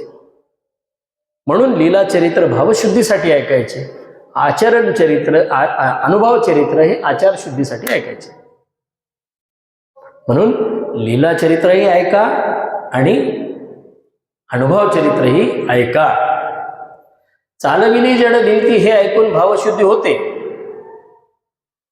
त्याच वेळेला जे जड असणारी भिंत चालवू शकतात ते ज्ञानोबा राय माझं जीवन चालू शकणार नाहीत का, या भावनेतून भावशुद्धी होते. चरित्र ऐकल्यानं काय होतं, एवढा भाव दृढ होतो की ते जड भिंत चालवू शकतात, ते रेड्यामुखी वेद बोलू शकतात, तर ते माझ्या जीवनातील अशक्य वाटणारे कर्म करून घेणार नाहीत का? नक्कीच करून घेतील. पण तेवढा दृढ भाव माऊलींच्या चरणी आपला निर्माण झाला पाहिजे.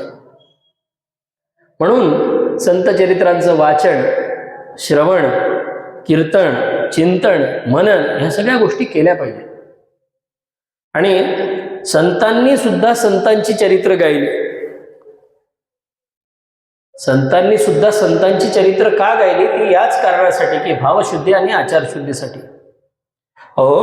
ज्ञानोबा रायांच्या नंतर महाराष्ट्रात असा संत झाला नाही, असे संत झालेच नाहीत की ज्यांनी ज्ञानोबा रायांचं चरित्राचं वर्णन केलं नाही. प्रत्येकानं केलं.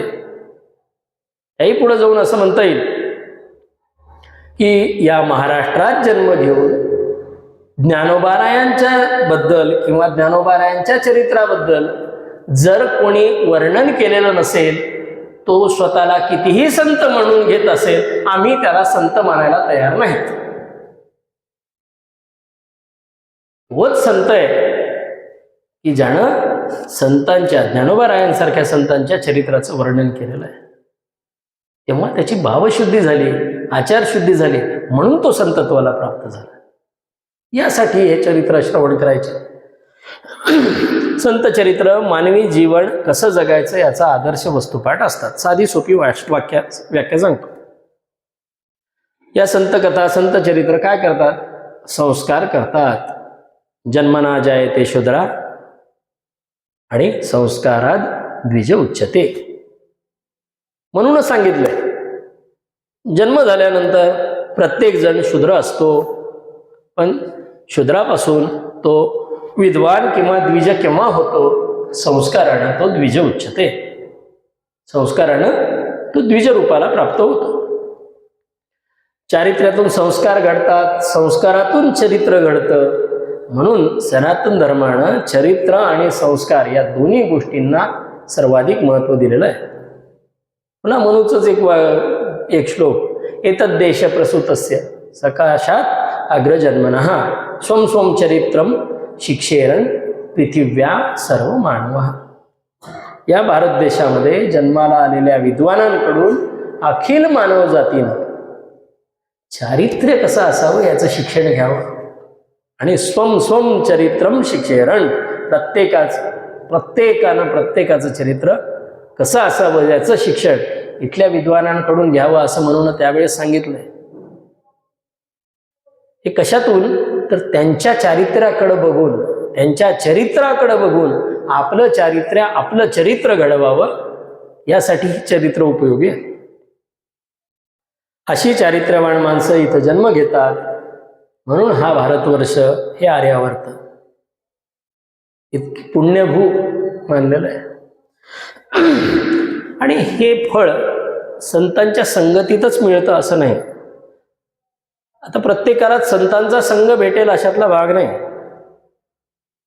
ज्यांना संतांचा संघ लाभला ते तर खरंच भाग्यवान आहे. नसेल संतांचं चरित्र आहे काय, नसेल संतांचे ग्रंथ वाचा, त्या ग्रंथांच्या संगतीत राहा, जसं जमल तसं सत्संग करा, वाचन करा, श्रवण करा. खरी उपासना, खरी पूजा जर काही असेल तर ती हीच आहे.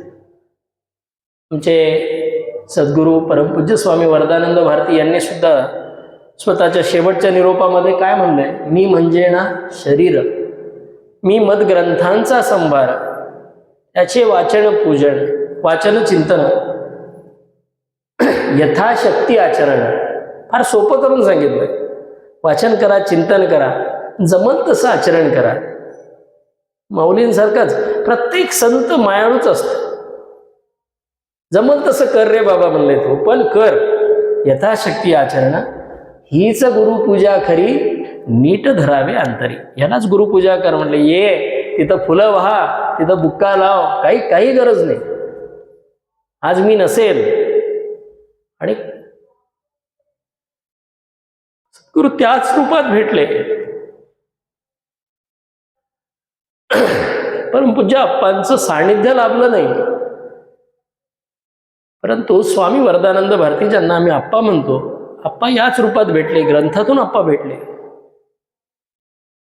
आणि जसं जमेल तसं त्यांच्या ग्रंथांचं चिंतन करण्याचं काम चालू आहे. आचरण होतंय का नाही माहीत नाही,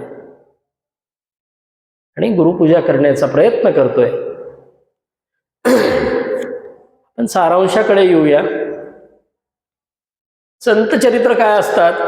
तर संत आपल्या चरित्रातून, आपल्या चारित्र्यातून आदर्श निर्माण करतात. पहिलं काम आदर्श निर्माण करतात. त्यांच्या कथा, त्यांचं चरित्र, त्यांचे चमत्कार किंवा त्यांनी केलेल्या कृती आपल्याला आपल्या जीवनात येणाऱ्या आव्हानांना तोंड देण्याचं बळ देतात का नाही? माऊलींचं चरित्र का पाहावं? मला फार त्रास आहे. काय त्रास आहे डोंबल्याचा? काहीच त्रास नाही. त्यांनी जे सहन केलं तेवढं आहे का? हे शिकण्यासाठी माऊलींचं, तुकोबारायांचं चरित्र पाहावं. संतांच्या चारित्र्यातून दया, करुणा, बंधुभाव, समजूतदारपणा या गोष्टींचं सुद्धा आपल्याला शिकवण मिळते. आजच्या काळाची गरज असणार एकोपा, सौहार्द, ह्या गोष्टींची सुद्धा जेवढी गरज आहे ही सुद्धा कुठून मिळते?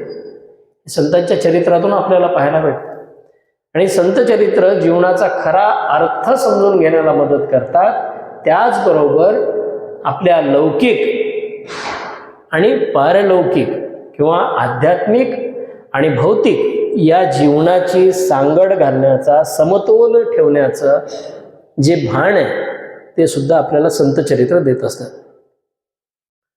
साधं सोपं सांगतो, संत चरित्र आपल्या मनामध्ये भक्ती आणि श्रद्धा निर्माण करतात, ज्या योगानं चित्ताला शांती लाभते. सगळा खटाटोप कशासाठी चाललाय हो? विदभर पोटासाठी आणि माहीत नसलेल्या चित्त मन ज्या काही गोष्टी आहेत त्याच्या शांतीसाठी. पाहिलंय का कोणी चित्त मन? कोणी पाहिलंय? दिसलं का कोणाला? पण सगळा खटाटोप विदभर पोटासाठी. बरोबर आहे. हे भरलं ते एका बाईनं म्हणे, आमची आजी सांगायची, 2 पोट मागितले होते. देव म्हणला अगं एक तर भरतं का? त्या काय म्हणतात ती भाजी मंडई पाहिल्यानंतर किंवा किराणा दुकानदाराची दुकानं पाहिल्यानंतर वाटतं एवढाने ट्रक येतात, हे रिते कुठं होतात? भरत नाहीये. हे भरणार आहे नाही. पण मन ज्याला तुम्ही कोणीच पाहिलेलं नाही पण ते आहे, ज्याला काय म्हणतात 11वं इंद्रिय, दिसत नाही पण ते शांत होतं. पोट शांत होत नाही पण मन शांत होतं. कसं होतं? तुमच्या मनामध्ये भक्ती आणि श्रद्धा या 2 गोष्टी जर निर्माण झाल्या तर ते मन सहज शांत होतं. नावरे आवरिता म्हणलंय रामदास स्वामीने. अचपळ मन माझे नावरे आवरिता, तुझ विणशिण होतो धावरे धाव आता. श्रद्धेनं म्हणा, धावरे धाव आता. होता शांत. ते शांत करण्यासाठी आमच्या स्वामींचं वर्णन करताना शांतो दांतो विमत्सरहा असं म्हणलंय. सोस्तुमे बरतो नित्यम मर्दानंद भारती. हे शांत होण्यासाठी काय आवश्यक असेल तर सत्संगाची आवश्यकता आहे, सद्विचार श्रवणाची आवश्यकता आहे, सच्चरित्र श्रवणाची आवश्यकता आहे. म्हणून हा सगळा एवढा खटाटोप आहे.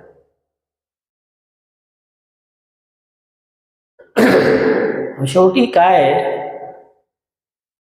वाल्मिकी भयो ब्रह्म समाना. वाल्मिकी सुद्धा ब्रह्म समान झाले. केव्हा झाले? ब्रह्म साक्षात ब्रह्म झाले वाल्मिकी. तेव्हा वाल्या कोळी होता.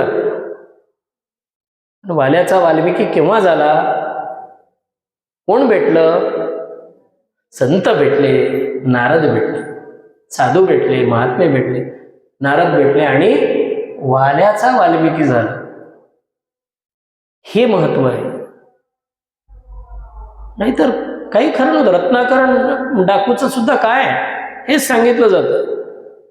संत भेटले त्याला. कोण भेटलं? अंगुलीमाल ज्याला म्हणलं जातं, त्याचं नाव होतं रत्नाकर. बौद्ध चालले होते आणि काय असतं की संतांच्या भेटीनं सुद्धा संत तुमचा उद्धार करतात. उपदेश तर फार पुढची गोष्ट. दर्शने हरी ताप, तर दर्शनानं तापारण करणारे. तुम्ही त्यांचं चरित्र श्रवण केल्यानंतर नक्कीच किमान आज रात्री तरी शांत झोप येईल, तरी सार्थकी लागलं. मी काही फार मोठा नाही की लागलीच शांती अशी वाटायला, काला वाटी नारायण असं काही इतकं सोपं नाही ते. पण प्रयत्न केला. आणि हे सगळं होण्यासाठी संत चरित्रांची आवश्यकता आहे. आणि म्हणून पुन्हा एकदा दासगणू महाराजांचं स्मरण करावं असं वाटतं की प्रत्येक पूर्व रंगाचं पद समजावून सांगण्यासाठी म्हणून उत्तर रंगामध्ये जर काय सांगितलं असेल तर महाराजांनी संत चरित्र सांगितली. गुण मी सांगितलं ना, गुणांचा समुच्चय. दुर्वांची जशी जुडी असते का नाही, तशी चांगली बांधलेली गुणांची जर काही जुडी असेल तर ते म्हणजे संत. जुडी, दुर्वांची जुडी भगवंताला सुद्धा आवडते, म्हणून संत भगवंताला आवडतात. असा कोणता गुण, एक गुण सांगा तो संतांकडे नाही. आमचे तुकोबाराय फटकळ असतील, मेनाहुनी मऊ आम्ही विष्णुदास. पण मेनाहून मऊ आहेत म्हणले आम्ही. आणि त्याच वेळेला म्हणतात विंचू देव्हाऱ्यासी आला, देव पण नावडे त्याला, तेथे पैजाराचे काम व्हावे अधमाहून अधम. हे सुद्धा म्हणणारे तुकोबार आहे. तुमच्या आप्पा फार गमतीने सांगायचे, माऊली थोडे मऊ राहिले म्हणे, कारण तो काळाचा महिमा होता. माऊलींनी स्वतः सांगितलंय राजा कोण होता, राजाच, कारण कुठल्याही ग्रंथामध्ये त्या काळी कोणाचं राज्य आहे हे सांगावं असा प्रघात आहे. माऊलींनी सांगितलं यादवांचं राज्य आहे, अतिशय सचिल असा राजा इथे राज्य करतोय. म्हणून माऊलींच्या ज्ञानेश्वरीमध्ये परखडपणा आला नाही हो. पण त्यानंतरचा जो काळ आला, रामदासांचा, तुकारामांचा, एकनाथांचा सुद्धा, तिथं यवनांचा अंमल चालू झाला, सगळं अवघड चालू झालं. मग मात्र परखडपणा आला. व्हावे खटासी खट काय उद्धटासी उद्धट, खटासी आणावा खट, उद्धटासी उद्धट, हे तेव्हा चालू झालं. म्हणून ही संत चरित्र पाहिली पाहिजे. आणि आज रामदासांसारख्या संतांना संप्रदायानं दूर ठेवलं, नको हे व्हायला. आम्ही फार नशीबवान आहेत, शंकर महाराज आलेत. आम्ही असे नशीबवान आहोत की आमच्या दासगणू महाराजांना शंकराची भक्ती आणि गुरूंनी अनुग्रह देताना त्यांनी विनंती केली, मला शिवमंत्राची दीक्षा द्या. दिली वामन शास्त्री इस्लामपूरकरांनी. आणि पण सांगितलं पंढरीची वारी कर, म्हणजे संप्रदाय समन्वयासाठी केलेलं. हे संत चरित्र, कोणाचं चरित्र सांगावं तर आपल्याच गुरुचं चरित्र सांगावं. रोजचा आदर्श ज्यांना तुम्ही मानता त्यांचं चरित्र नित्य आठवावं, नित्य स्मरणात असावं. पंढरीची वारी सांगितली. शैव आहेस, वैष्णवासारखी विष्णूची भक्ती कर. एक समन्वय झाला. सोहळं ओळं कडक होतं. पुढे म्हणले आता मी जातोय, आता साईबाबांकडे जा. तिथं गेल्यानंतर तोही समन्वय झाला. महाराजांच्या जीवनातले प्रसंग एक एक सांगावेत तितके चमत्काराहून चमत्कार आहे. महाराजांचं लौकिक शिक्षण 4थी इयत्तेपर्यंत झालेलं होतं. हे जे मी तुम्हाला आकडेवाऱ्या सांगितल्या ना ओव्याच्या, हे पाहिल्यानंतर 4थी पर्यंतच शिक्षण आहे असं वाटतं का? पुन्हा तेच बाळपणीचं सर्वज्ञता वरी तयाते, हे सगळं मागून घेऊन आलेले होते. योग भ्रष्टो विजायते. आणि त्यामुळं हे सगळं घडू शकलं. आणि हेही कसं झालं, दासगणू महाराज पोलीसमध्ये नोकरीला होते, पण संत संग लाभला. वामन शास्त्री इस्लामपूरकर त्यांच्या जीवनात आले आणि तिथून बदलाला सुरुवात झाली. तमाशात लावण्या लिहून देत होते आणि नेवासाला जाऊन शेवटचा तमाशा केला. एक ओळीची आरती केली भगवंताची. आम्ही एकच ओळीची आरती म्हणतो मोहिनी राजाची, जयदेव जयदेव जय मोहिनी राजा, स्त्रीच्या घेऊन वेशा साधीशी सुरकाजा, जयदेव जयदेव. आणि तिथेच डब फोडला आणि महाराज म्हणले आता हे सुटलं. आणि मग ते संतांना जेवायला बोलवण्याचा सगळा प्रकार झाला. संत चरित्र लिहिले आणि एक पोलिसी वेशात असलेला सामान्य माणूस संत कसा होऊ शकतो, सत्संगात राहून, संताच्या संगतीत राहून, साईबाबांच्या संगतीत राहून, ह्याचं एक या काळातलं उदाहरण दासगणू महाराजांनी दाखवून दिलं की नरका नारायण कसा बनतो, तर केवळ आणि केवळ संताच्या संगतीनं बनतो. उद्धरेद आत्मनात्मात्मम. कसं आहे माहिती आहे का, तुम्हाला स्वतःचा उद्धार कसा करून घ्यायचा आहे हे तुम्ही तुमचं ठरवा. सोपा मार्ग आहे, तो आज सांगण्याचा प्रयत्न केलाय. मार्ग अनेक आहेत, त्यातल्या त्यात भक्ती मार्ग सोपा सांगितलेला आहे. आणि भक्ती मार्गामध्ये पहिली जी भक्ती सांगितलेली आहे तीच मी सांगितली आहे आज महाराज. श्रवणम, ऐका. काय ऐका? पुन्हा एकदा सांगतो, संतांची चरित्र ऐका आणि त्यातूनच उद्धार होणार आहे, शांती लाभणार आहे. एवढं बोलून आपुलिया बळे नाही मी बोलत, तेच आहे शेवटी. जे काही आहे ते सद्गुरूंचं आहे आणि बोलण्याचा जो काही प्रयत्न केलेला आहे, जो काही अभ्यास मी केलेला इथं सादर करण्याचा प्रयत्न केलेला आहे, ती केवळ आणि केवळ सद्गुरूंची कृपा आहे. आयोजकांना धन्यवाद देतो आणि इथे वाणीला विराम देतो. पुंडलिक वरदा हरी विठ्ठल. सद्गुरु ज्ञानेश्वर तुकाराम महाराज की जय. दासगणो महाराज की जय. स्वामी वरदानंद महाराज की जय. जय जय रघुवीर समर्थ. नमः पार्वती पते. हर हर महादेव. भारत माता की जय.